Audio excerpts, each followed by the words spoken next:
நிகழ்ச்சியில பார்க்க போற படம் எனக்கு வேறெங்கும் கிளைகள் கிடையாது. கவுண்டமணி, சனா, ரித்விகா, சவுந்தரராஜன், ரமேஷ், வளவன், பின்னணி பாடகர் வேல்முருகன் இன்னும் சிலர் இந்த படத்துல நடிச்சிருக்காங்க. கண்ணன் ஒளிப்பதிவு செய்து நடிக்க அருணகிரியின் இசையில் இந்த படத்தை இயக்கியிருக்காரு கணபதி பாலமுருகன் அண்ட் தயாரிச்சிருக்காரு ஜெயராம். இந்த படத்தோடைய கதை, முதன்மை கதாபாத்திரத்தில் நடித்திருக்கும் கவுண்டமணி பல கேரவானுக்கு சொந்தக்காரர், அதை வாடகைக்கு விடுபவர். கவுண்டமணியின் மனைவி சனா அதிக ஜோதிட நம்பிக்கை உள்ளவர். கவுண்டமணி பல எதிர்ப்புகளையும் கடந்து பல காதல் ஜோடிகளுக்கு போலீஸ் ஸ்டேஷன்ல காதல் திருமணம் செய்து வைக்கிறாரு.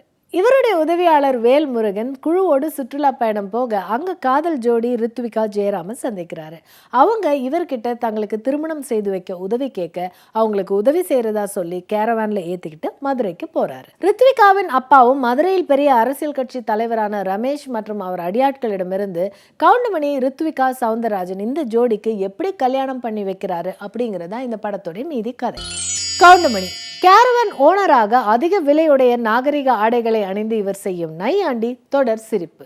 காதலர்களுக்காக தைரியமாக பேசி போராடி காதலர்களின் காவலரா நடிச்சிருக்காரு.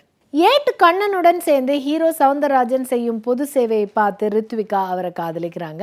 இந்த சூழல்ல இவங்க இருவரின் நடிப்பும் இளமை கொண்டாட்டம். கண்ணன் ஒளிப்பதிவு செஞ்சு நடிச்சிருக்காரு. கவுண்டமணியின் தோற்றத்தை பல ஆங்கிள் பல லைட்டிங்ல அழகா காட்டியிருக்காரு. அருணகிரியின் இசையில் பாடல்கள் அனைத்தும் ஆர்வமானவை.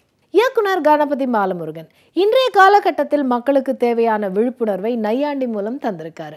ஜாதி கட்சி தலைவராக வரும் ரமேஷ் ஜாதியின் பெயரை வைத்துக்கொண்டு தொண்டர்களை தவறாக வழிநடத்தும் அரசியல் கட்சி தலைவர்களுக்கு ஒரு படிப்பினை. மொத்தத்தில் எனக்கு வேறெங்கும் கிளைகள் கிடையாது, சிரிப்பும் சிந்தனை. மீண்டும் சந்திக்கும் வரை வணக்கம் கூறி விடைபெறுவது உங்கள் பிரியதர்ஷினி. நன்றி, வணக்கம்.